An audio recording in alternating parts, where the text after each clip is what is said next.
오늘 이 말씀은 우리가 어떤 일이 있어도 믿음의 길에서 떠나서 안 된다는 것을 우리 주님께서 간곡히 친구라고 부르면서 권해주시는 말씀입니다. 내가 내 친구 너희에게 말하노니. 주님의 이 권면은 주님의 친구 될 만한 사람들이 받을 수 있는 권면입니다. 사실은 주의 이 권면은 주님과 상관이 없는 이들에게는 전혀 가치가 없는 말이 되어버리고 맙니다. 주님께서는 우리들이 주님을 따르는 제자로서 성도로서 살아가기 위해서 많은 유혹도 있고 박해도 있는데, 그렇다고 할지라도 끝까지 주님을 시인하는 믿음의 사람이 되어야 할 것에 대해서 우리에게 말씀하시는 것입니다. 신앙생활을 하면서 우리가 두려워해야 할 대상을 두려워하고 두려워하지 않아도 될 대상은 두려워하지 않아야 합니다. 그런데 이것이 바뀌면 굉장히 위험해지죠. 하나님은 우리가 두려워할 분입니다. 하나님을 두려워한다는 것은 하나님 앞에서 하나님을 공포스럽게 대한다는 것이 아니라 우리 하나님을 존경하면서도 사랑하면서도 두려워하는 경외심을 말하는 거예요. 우리는 그런 방식으로 하나님을 두려워할 줄 알아야 합니다. 또 반대로 두려워하지 않아도 될 대상들은 사람과 혹은 여러 가지 환경들이에요. 사실 이것은 우리에게 막대한 해를 끼칠 수 있는 것 같지만 한계가 있습니다, 여러분. 그렇기 때문에 우리의 삶을 힘들게 하고 어렵게 하고 심지어는 목숨을 위협하는 그런 대상이라 할지라도 두려워하지 말라라고 말씀하시는 거예요. 4절에 주님께서 이렇게 말씀하십니다. 내가 내 친구 너희에게 말하노니 몸을 죽이고 그 후에는 능히 더 못하는 자들을 두려워하지 말라. 사람이 우리를 해하고 괴롭히고 아무리 힘들게 한다고 할지라도 한계가 있는데 죽이는 데까지라는 거죠. 사실은 우리 주님의 이 말씀은 우리가 박해를 당할 때 주께서는 너희들 머리털럭 하나라도 다치지 않게 해주겠다. 너희들이 박해를 당하거나 사람들에게 괴롭힘을 당하게 될 때 내가 지켜줄 테니까 목숨 잃을 일은 없다. 이렇게 말씀하시는 게 아니고 우리의 신앙으로 인해서 박해가 심해서 우리의 목숨까지 잃을 수도 있다는 것은 분명히 해두고 있습니다, 여러분. 그런데도 두려워하지 말래요. 목숨을 잃을 수 있다. 그래도 두려워하지 말아라. 너 죽을 수 있다. 그래도 두려워하지 말아라. 주님의 말씀 요약하면 그런 거예요. 왜 그럴까요? 사람은 하나님이 허락하시면 죽일 수 있지만, 우리의 신앙을 박해하느라고 누군가가 나를 죽일 수 있지만 죽이고 나서는 더 할 수 있는 게 없다는 거예요, 사람들에게는. 실제로 그렇습니다, 여러분. 사람이 죽고 난 다음에 죽은 이에 대해서 더 이상 어떻게 해볼 수 있는 그런 권세자들은 없어요. 죽고 나면 다 끝이죠. 뭐 어떻게 하겠어요? 사람을 죽이고도 분이 풀리지 않아서 그 시신에다가 몹쓸 짓을 하고 뭐 부관 참시라고 하나요? 뭐 그런 것도 하고 뭐 그러지만 그래봤자 그건 분풀이지. 실제로 죽은 사람에게 뭐 무슨 의미가 있겠어요? 지금 주님께서는 놀랍게도 우리를 친구라고 부르면서 너희들 나 때문에, 예수 믿는 것 때문에 죽을 수 있어. 그런데 두려워하지 마. 너희들을 죽는데 이르게는 할 수 있어도 죽고 난 다음에는 그들이 어떻게 못하니까 두려워하지 말아라. 그렇게 말씀하셔요. 왜 그렇습니까, 여러분? 죽음이 끝이 아니기 때문에 그래요. 죽음이 끝이라고 생각하는 이에게는 말도 되지 않아요. 죽으면 끝장났는데 어떤 경우에도 죽음만은 피해야 되는 것인데, 그런데 주의 친구라고 일컬음 받는 사람들은 죽음이 끝이 아니라는 것을 잘 알고 있어요. 사랑하는 여러분, 누군가가 나를 죽여야만 죽나요? 가만둬도 죽어요. 병들어 죽든지 늙어 죽든지 사건과 사고로 죽든지 다 죽어요, 여러분. 나를 죽인 그 자도 죽어요. 그런데 죽음이 끝이라고 한다면 어쨌든 죽음을 피해서 신앙을 부인하고 하나님 없다 하고 별소리 다 하면서라도 죽음의 자리를 피해서 하루라도 더 연명하는 게 좋겠습니다만은, 그러나 죽음은 끝이 아니고 새로운 시작이지요. 주님께서 5절에 왜 우리 하나님을 두려워해야 하는지를 이렇게 말씀해 주고 있습니다. 5절을 우리 같이 한번 읽어봅니다. 시작. 마땅히 두려워할 자를 내가 너희에게 보이리니 곧 죽인 후에 또한 지옥에 던져 넣는 권세 있는 그를 두려워하라. 내가 참으로 너희에게 이르노니 그를 두려워하라. 두려워할 자를 내가 너희에게 보이겠다. 그리고 그를 두려워하라. 참으로 너희에게 이르노니 그를 두려워하라. 하나님 말씀하는 겁니다. 왜 우리가 하나님을 두려워해야 할까? 하나님은 우리를 죽일 수 있어요. 목숨도 빼앗을 수 있습니다. 하나님께서는 당장 우리의 영혼을 취할 수 있어요. 우리의 숨이 끊어지게 할 수 있습니다. 그런데 이 세상의 권력자들은 우리를 죽일 수 있다고 할지라도 죽고 난 다음엔 더 이상 어떻게 하지 못하는데, 하나님은 죽고 난 다음에 그 죽은 자를 지옥에 던져넣는 그런 권세를 가지신 분이기 때문에 두려워하라는 거예요. 사랑하는 여러분, 사람들 가운데 우리가 살아있는 것 이것만이 전부라고 생각하는 이들이 있어요. 그런데 그렇지 않습니다.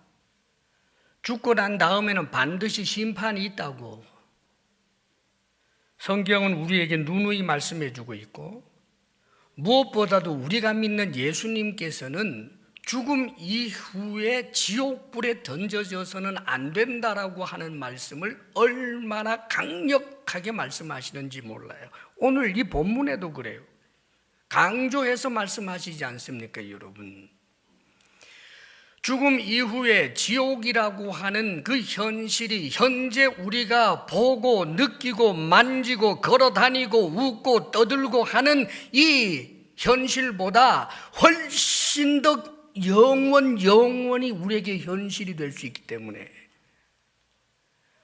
70년, 80년, 100년이 아니고 1000년도, 만년도 아니고 1000만년도 아니고 영원한 고통의 현실이 지옥이 될 수 있기 때문에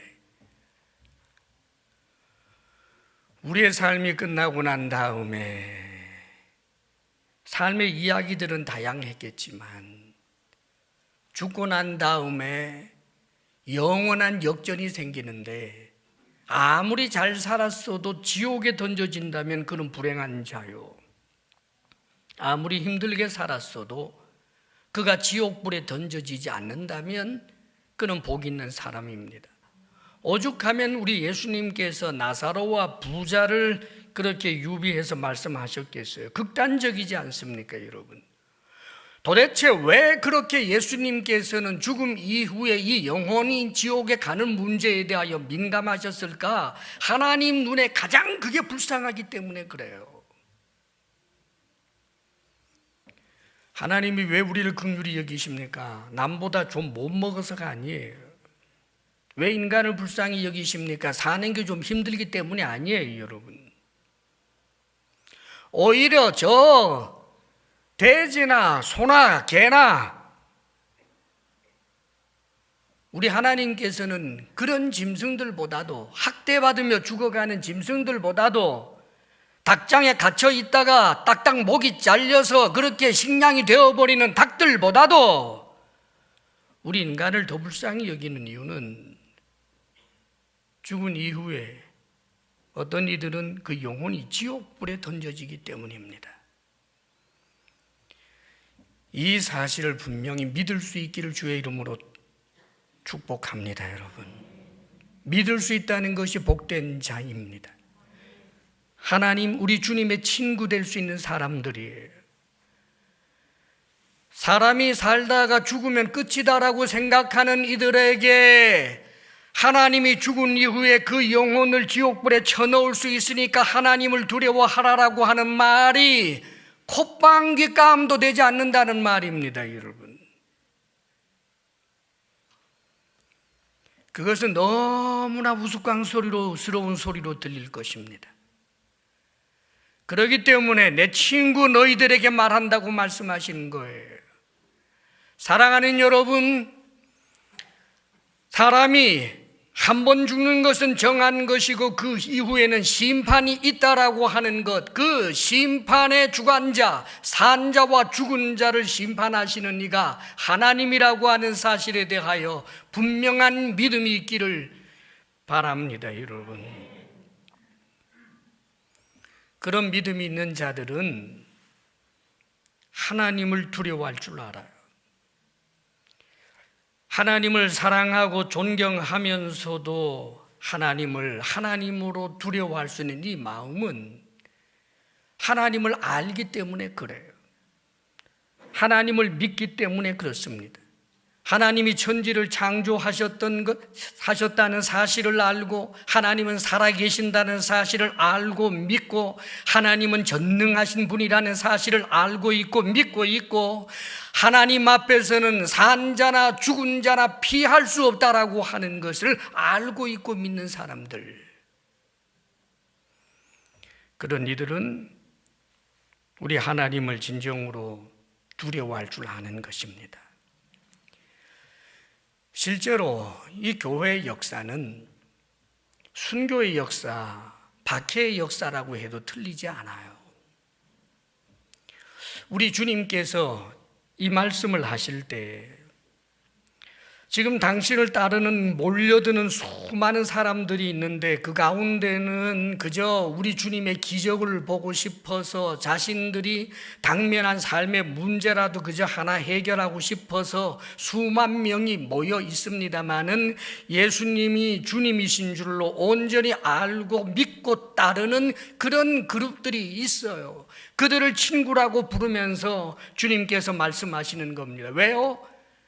저 수많은 무리들은 이제 조금 예수 믿는 것이 사는데 좀 불리하다 생각하면 다 달아나 버릴 것이고, 나중에 우리 주님께서 부활하여 승천하시고 난 다음에 주의 교회가 생기게 될 터인데, 그 주의 교회에 속하는 사람들, 예수 그리스도를 진정으로 믿는 사람들, 온 유대 사회가 예수 믿는 것을 경계하고 미워하고 싫어하고 겁박을 하는 그런 환경 가운데서도 예수님을 끝까지 믿으려고 하는 바로 그들에게 주님께서는 오고 오는 우리들에게 이 말씀을 하고 있는 거예요.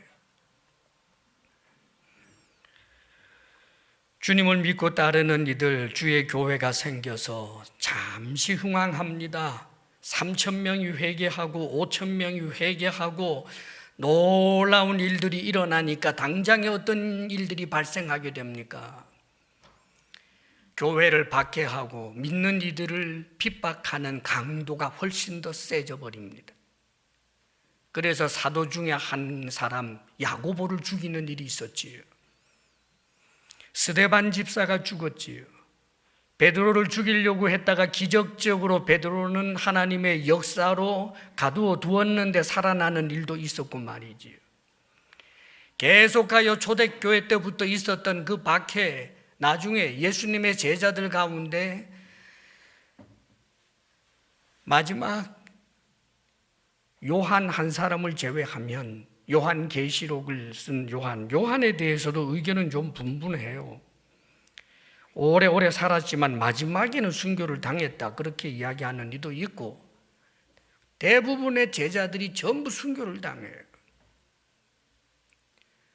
사랑하는 여러분, 그럼에도 불구하고 그들은 사람보다 하나님을 두려워할 줄 알았기 때문에 신앙을 저버리지 않았습니다. 사랑하는 여러분, 명심하십시오.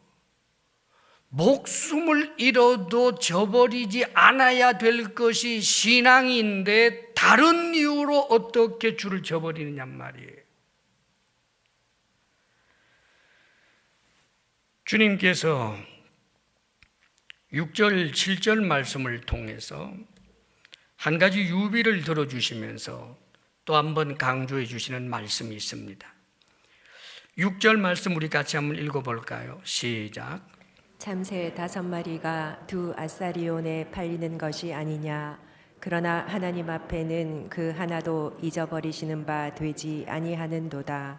참새 5마리를 이제 비유를 해요. 그 시대에, 아마 예수님 시대에 참새 2마리는 한 아사리온에 이제 팔렸어요. 그래서 다른 복음서에 보면 참새 2마리가 한 아사리온에 팔리는 것 아니냐, 그런 말씀을 합니다. 근데 여기 5마리를 두 아사리온에 그렇게 팔린다라고 하는 것은, 한 아사리온에 2마리를 사는데 아마 두 아사리온 내게 되면 4마리를 주는 게 아니라 1마리 더 덤으로 줘서 5마리 주는, 그 주변에 있는 사람들이 굉장히 피부에 와닿는 말씀을 지금 주님께서 하시는 거예요. 왜요? 그건 값싸고 하찮은 것이기 때문에. 그래서 2마리 살 때는 한 아사리온, 그러나 2아사리온 내면 5마리 줄게, 하나 더 줘요 하는 이 무가치해 보이는 그 참새를 우리 하나님은 잊어버리신 바 된 적이 없다라고 말해요. 다시 말해서 지금 어디에서 태어나서 어디서 어떤 모양으로 살다가 지금 이 모양이 되어서 잡혀서 지금 배고픈 사람들 뱃속에 들어가게 되었는지 아무도 알지 못하지요. 몰라요. 여러분 어떻게 알겠어요? 어디서 어떤 벌레를 잡아먹었는지, 어떤 알곡을 찍어 먹었는지, 이 나무에 갔었는지 저 나무에 갔었는지, 언제 하늘을 날았는지 어떻게 알아요? 하나님은 알아요. 근데 여러분, 놀랍게도 하나님은 이 무가치하게 보이는 참새조차 안다는 거예요. 잊어버린 바 되지 않았다. 그를 인도하고 섭리하신 하나님이라는 거, 이 참새조차도 하나님이 허락했기 때문에 지금 누군가의 식량이 되는 겁니다. 누군가의 배고프고 가난한 사람들의 먹거리가 되는 이 일조차도 하나님의 계획과 생각에서 벗어난 채로 일어난 일은 없다는 것을 말씀하는 거예요. 하물며 내 친구 된 너희들이겠느냐, 그 말입니다. 너희에게는 심지어 7절에 말씀하시기를 머리털까지도 다 세신 바 되었나니 두려워하지 말라. 너희는 많은 참새보다 더 귀하니라. 우리 인간은 본래적으로 하나님의 형상을 따라 지음 받았기 때문에 사람이라고 하는 존재는 저 모든 동식물보다 훨씬 더 귀합니다. 그런데 우리 주님에게 친구까지 되어버린 우리들이야 하나님께서 얼마나 귀하게 여기겠느냐, 그 말입니다. 그러면서 두려워하지 말라고 말씀하는 거예요. 무슨 말씀입니까?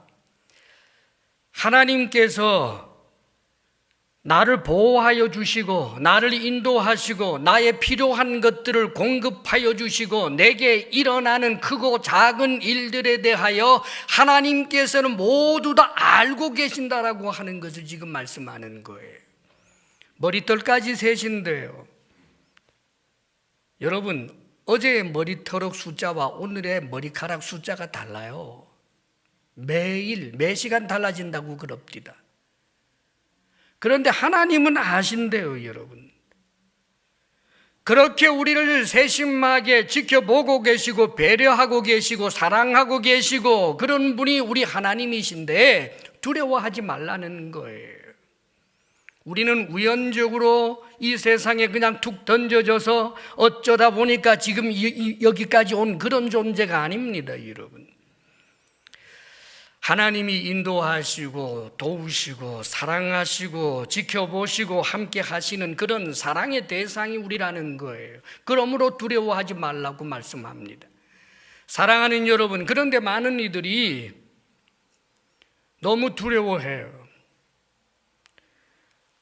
배고파 죽을까 봐 두려워하고 남들보다 더 지독하게 고생하며 살까 봐 두려워하고 이런저런 두려움의 이유들이 얼마나 많은지 몰라요. 알고 보면 그 두려움의 깊은 그 원인은 하나님을 향한 불신이에요. 세상의 모든 필요들을 공급받지 못할까 봐 두려워하는 건 말입니다. 성경에 보면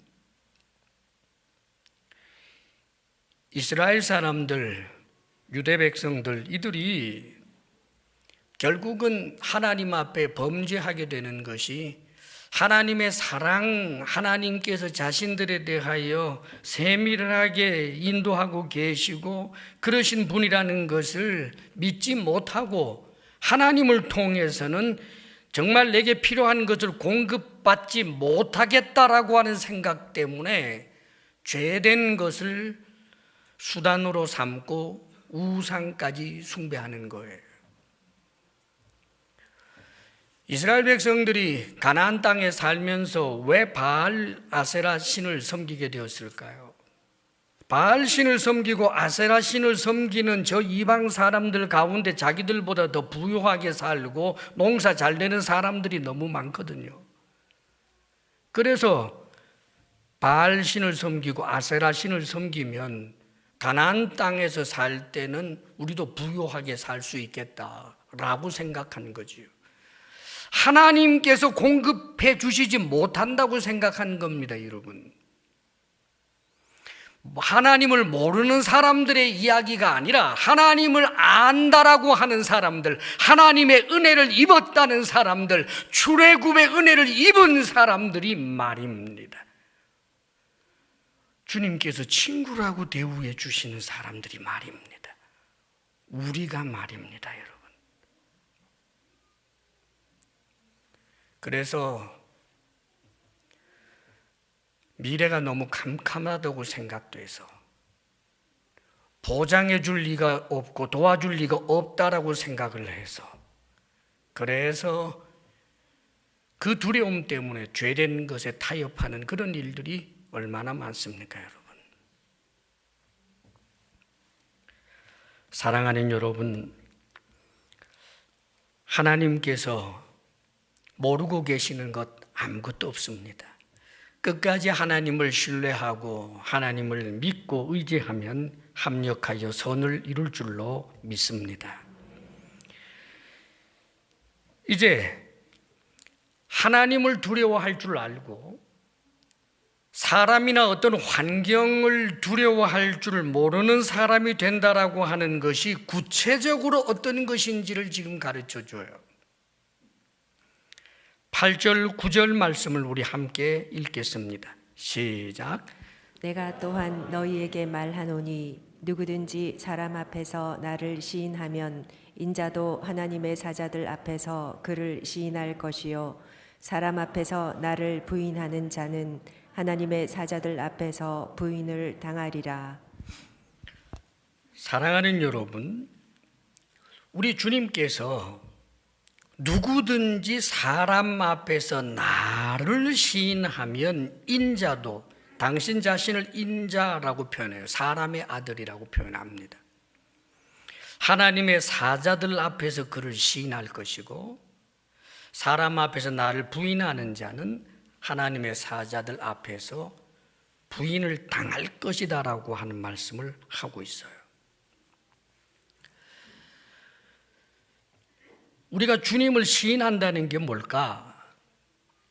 주님을 시인한다라고 하는 것은 주의 주되심을 믿고 인정하는 것, 그리고 입술로 고백하는 거예요. 주께서 그리스도라고 하는 사실을 마음으로 믿을 뿐만 아니라 어떤 불리한 상황 속에서도 그것을 우리의 입술로 인정할 수 있는 것을 말하는 것입니다. 시인하는 거지요. 사랑하는 여러분, 지금 이것이 있느냐고 묻는 거예요. 교회 다니는데 예수님을 시인하고 있느냔 말이에요. 교회 다니는데, 그런데 교회 다니는 의미가 뭐냔 말이에요. 예수님을 시인하느냐 그 말입니다. 그 믿음이 있느냐, 그 믿음에 대하여 어떤 불리한 일이 있어도 그래도 나는 예수 믿는 그리스도인이라고 하는 것을 그렇게 시인할 수 있느냐, 지금 이것을 묻고 있습니다, 여러분.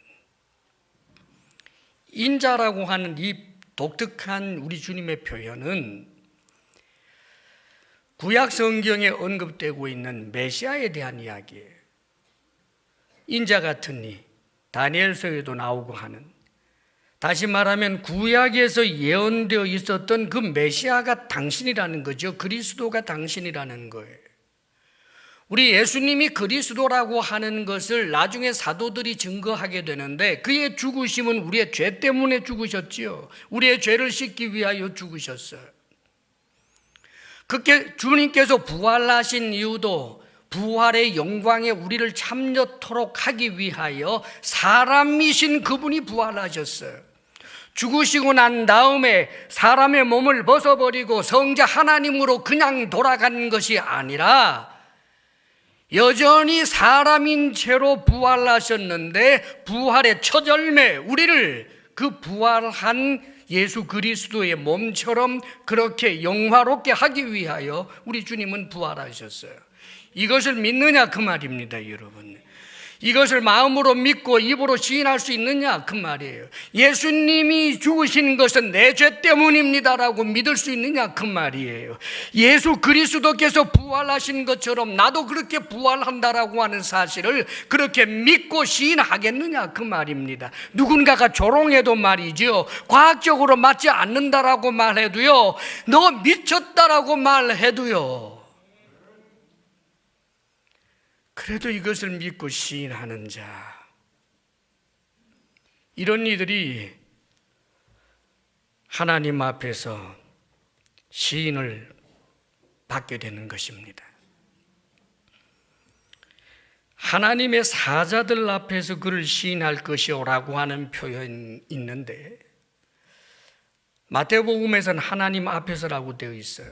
그런데 하나님 앞에서 라 표현하지 않고 하나님의 사자들 앞에서라고 하는 것은 그 나중에 그 광경에 대하여 우리가 조금 더 상상할 수 있는 여지를 주십니다. 뭐냐 하면, 우리가 우리 주 예수 하나님을 정말 두려워한다면 주님을 시인해야 돼요. 만일 예수 그리스도를 시인하지 않는다면 그가 하나님을 인정하고 하나님을 경외하며 하나님을 두려워하며 살았다고 할지라도 하나님 앞에 정작 가게 되면 하나님은 나 너 모른다 하는 대상이 돼요. 왜요? 예수님이 그리스도이기 때문입니다.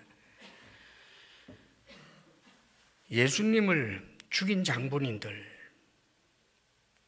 예수님을 죽이고 찝찝했겠지만 사람은 스스로가 스스로를 속일 수 있어요, 여러분.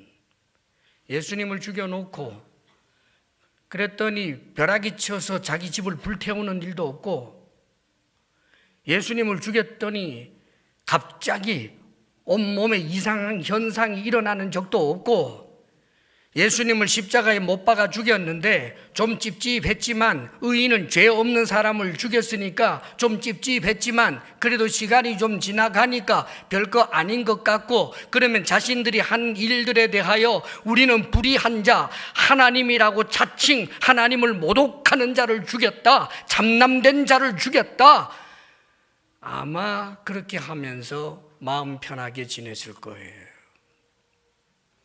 그리고 여호와 하나님이시여 제사도 하고, 야훼 하나님이시여 우리는 하나님의 말씀을 따라 삽니다. 율법을 소중히 여깁니다. 그러면서 제사장으로서 업무도 진행하고 바리새인으로서 성경도 가르치고 그랬을 거예요.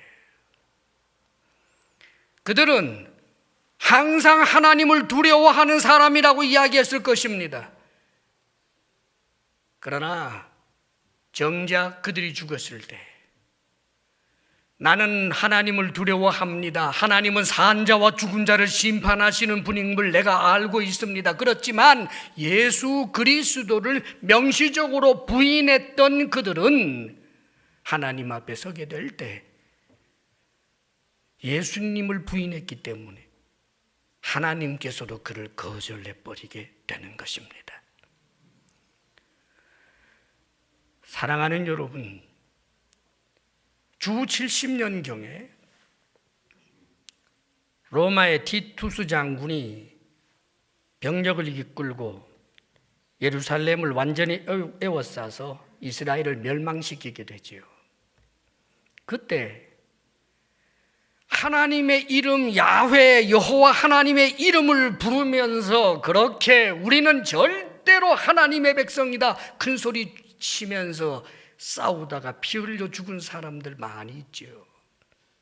그런데 그들 가운데 주님을 시인한 사람들이라면 죽고 난 다음에 하나님의 이끌림을 받아 영원한 천국에 가게 되었겠지만 주님을 부인했던 이들이 영웅적인 죽음을 당했다고 할지라도, 애국적인 죽음을 당했다고 할지라도 그 애국적 죽음도, 여호와 하나님의 이름을 부르면서 죽었던 그 죽음도 모두 다 헛된 것이 되어서 정작 하나님 앞에 서게 될 때 하나님이 너를 모른다라고, 얼마나 무서운 이야기인지 모릅니다, 여러분.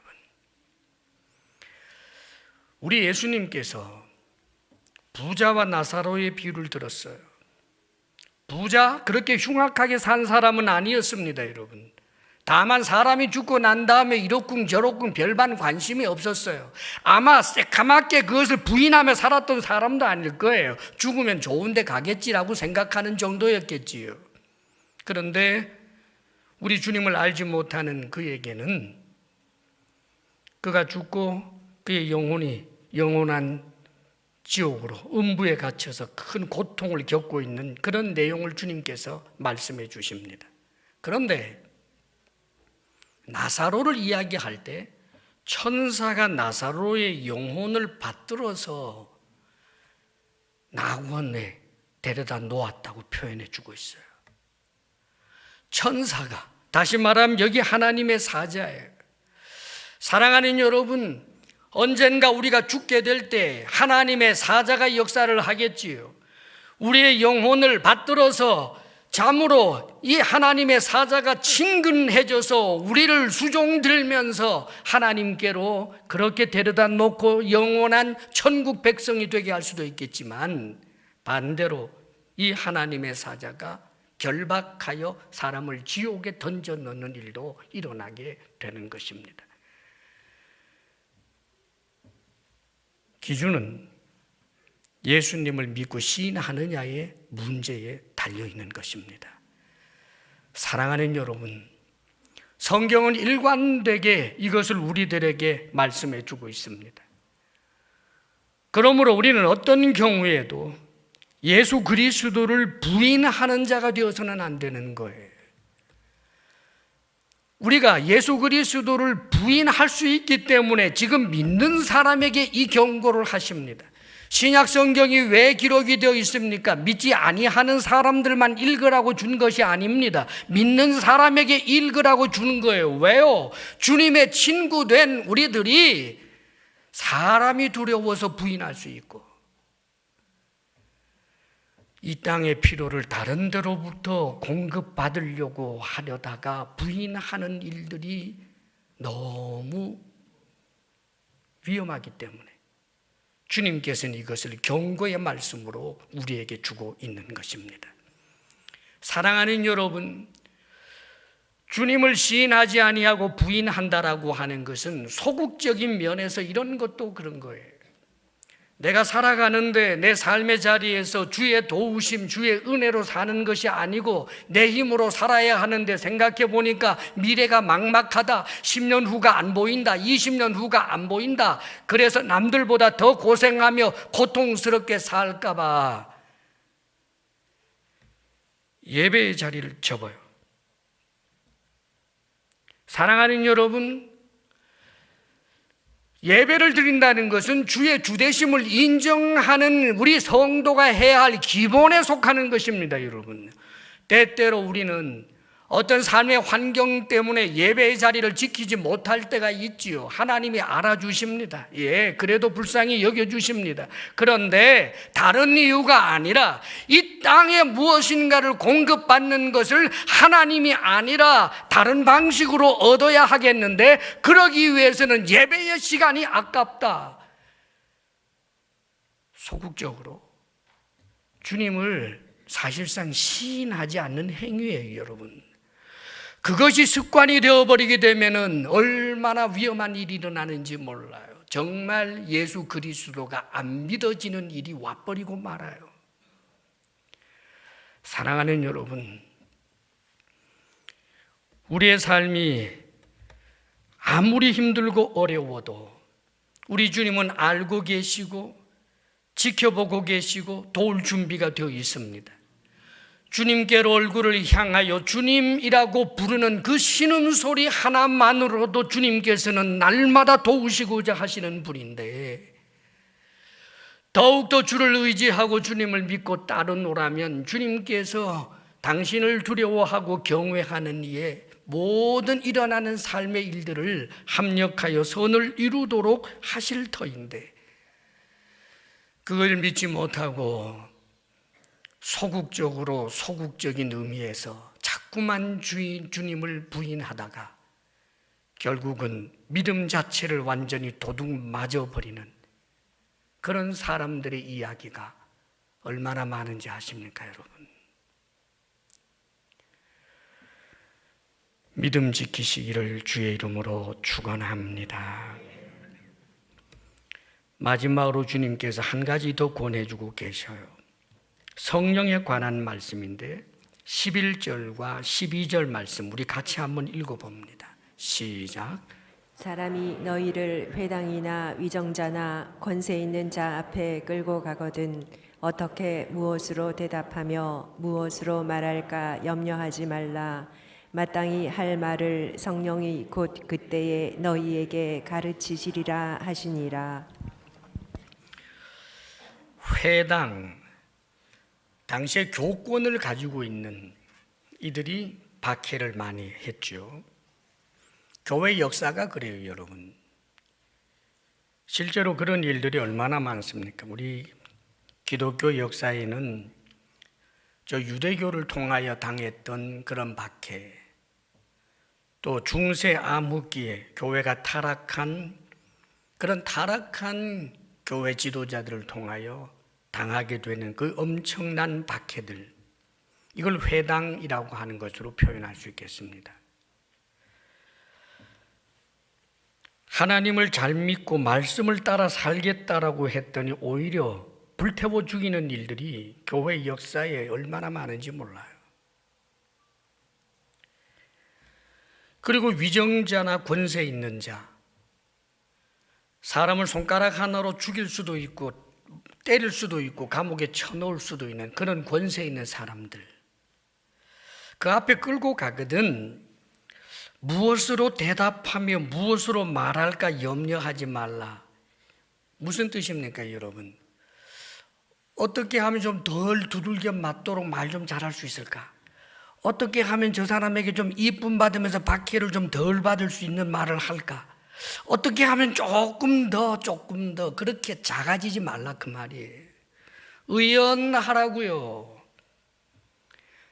마치 바울이 총독과 왕 앞에 서서 내가 이렇게 결박된 것 외에는 당신들이 나처럼 되기를 원합니다라고 그렇게 말했던 것처럼 우리 주님께서는 염려하면서 쪼그라들지 말고 의연하고 당당할 것을 말하고 있는 것입니다.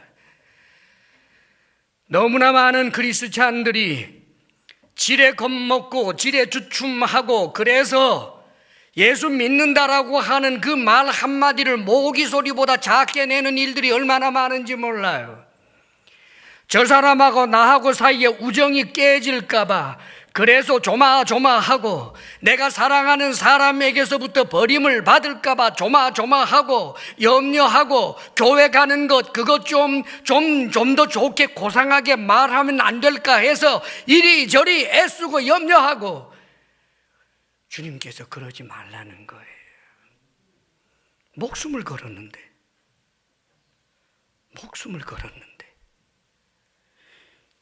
산다라고 하는 것은 쏜살과 같은 것인데 저 사람은 건드려도 내가 죽일 수는 있어도 신앙은 빼앗을 수 없겠다. 저 사람은 내가 때릴 수는 있어도 신앙은 빼앗을 수 없겠다. 사자같이 당당한 그런 믿음의 사람, 그런 사람이 될 것을 요구하는 것입니다. 여러분,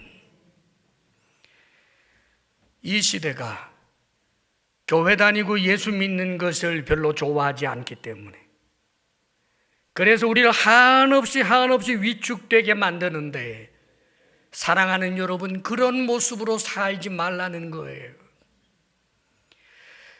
비방하는 자 앞에 뭔가 좀 더 고상하게 말할 거리를 찾지 말라는 것입니다. 성령께서 우리 속에 함께 계신다고 지금 우리 주님은 말씀해 주고 계십니다. 혼자가 아니다. 성령이 너희 속에 계신다. 너희들이 나를 시인하고 의연하고 당당하면 그때 필요한 말을 성령이 주신다. 할렐루야. 그렇습니다, 여러분. 왜 먼저 겁을 내요?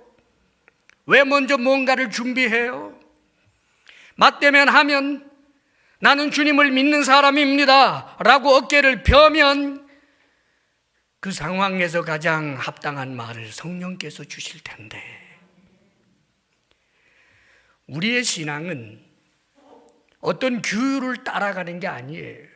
우리의 신앙은 2000년 전에 사셨던 예수 그리스도의 그 발자취를 따라 살아가는 게 아닙니다. 지금 살아서 내 속에 계시는 이분과 우리 주님과 동행하는 것이 신앙이에요.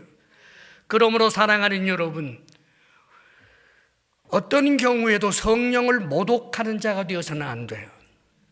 성령을 모욕한다라고 하는 것은 성령께서 주시는 감동들을 짐짓 계속해서 거부하게 되는 근본적 배교의 형태인데, 때때로 성경을 통해서 혹은 선포되는 말씀을 통해서 여러분들이 기도하면서 말씀들이 생각나면서 성령의 감동들이 여러분 속에 일어나게 되는데, 계속해서 이것을 부인하노라면 사랑하는 여러분, 예수 그리스도를 믿고 거듭날 수 있는 것은 오직 성령으로 가능한 것이기 때문에 신념도 아니고 과학도 아니고 철학도 아니고 예수 그리스도를 믿게 되는 것은 성령으로 거듭나야 되는 것이기 때문에 우리의 신앙생활 가운데서 성령과 동행하는 것을 소중히 여기고 그 감동 주심에 대하여 늘 감사하는 인격적인 관계를 계속해서 유지할 것을 주님께서 말씀하고 있는 것입니다. 사하심을 받지 못하는 죄가 뭐예요? 라고 그렇게 묻는 이가 있다면 어떤 목사님은 이렇게 지혜롭게 말했더구만요. 사하심을 받을 수 없는 죄가 뭐냐라고 염려한다면 너는 사하심을 못 받을 죄가 없다. 그렇게 목사님이 대답했다고 그래요. 사랑하는 여러분, 우리 속에 성령이 계심을 알고 그분을 의지하고 그분을 인식하고 마음속으로 오 주여 주님 하는 그는 성령의 사람이고 주께서 함께 하시는 사람인 것입니다. 이런 확실한 보장이 우리 안에 있는데 무엇을 두려워하며 살겠느냐 그 말입니다. 오늘 이 자리에 계신 여러분, 특별히 아직까지 예수 그리스도를 향하여 시인할 그런 신앙적 내용이 지금도 없다고 생각하는 이들이 혹 있다면 제가 주의 이름으로 권합니다. 예수님이 주님이십니다. 예수님이 심판주이십니다. 예수님은 다시 오실 하나님이십니다. 예수님께서 죽으시는 것은 우리의 죄 때문에 죽으셨고 그분의 부활하심도 우리의 영광을 위해서입니다.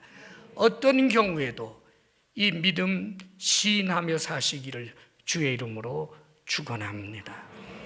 기도하겠습니다. 아버지 하나님, 우리가 어찌 종교 생활로 만족하겠습니까? 우리 주 예수 그리스도를 믿는 믿음의 이 길은 성령께서 우리 속에 계셔서 함께 하시는 일인데, 오 주님, 내 안에 주님, 주의 영을 모셔놓고 어찌 사람 두렵다 하여 주님을 부인하겠습니까? 아버지 하나님, 좀 더 좋은 삶, 편한 삶을 원하여 어찌 우리를 보살피시는 하나님을 부인하겠습니까? 사랑이신 아버지여, 어떤 경우에도 믿음 잃지 아니하고 주의 주되심을 인정하며 살아가는 주의 사랑하는 백성들 우리 모두가 되게 하여 주옵소서.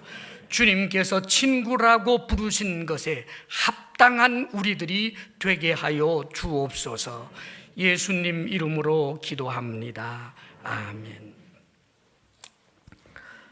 우리 다 같이 찬송가 합니다. 찬송가 339장.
다시 만날 때까지 하나님이 함께 계셔 훈계로서 인도하며 도와주시기를 바라네. 다시 만날 때 예수 앞에 만날 때 다시 만날 때 그때까지 계심 바라네. 우리 다시 만날 때까지 하나님이 함께 계셔 사망 권세 이기도록 지켜주시기를 바라네. 다시 만날 때 예수 앞에 만날 때 다시 만날 때 그때까지 계심 바라네.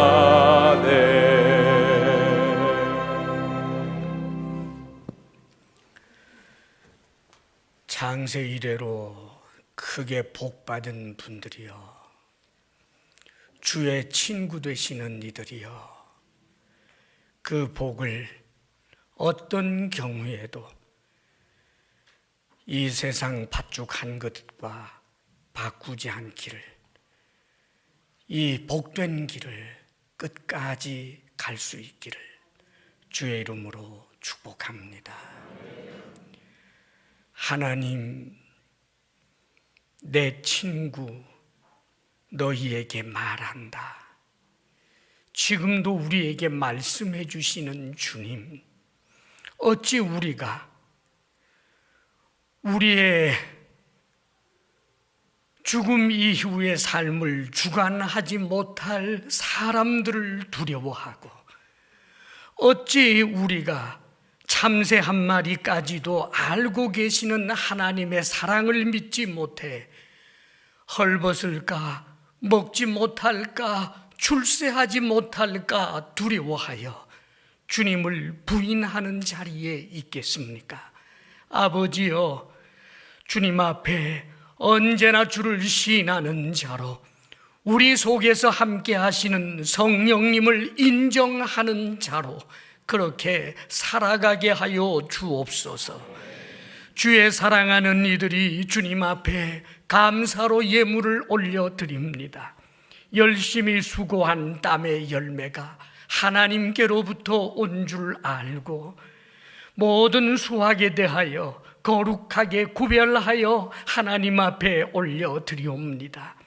기쁨으로 드리고 감사함으로 드리고 온 힘을 다하여 드리며 주님 앞에 정직하게 드리는 우리 성도들의 드림을 받아주시며, 아버지여, 이 땅의 필요를 하나님께서 넘치도록 공급하여 주옵소서. 우리 성도들에게 건강의 복 주시기를 원합니다. 마음의 평강 주시기를 원합니다. 부부사랑 돈독하게 하여 주옵소서.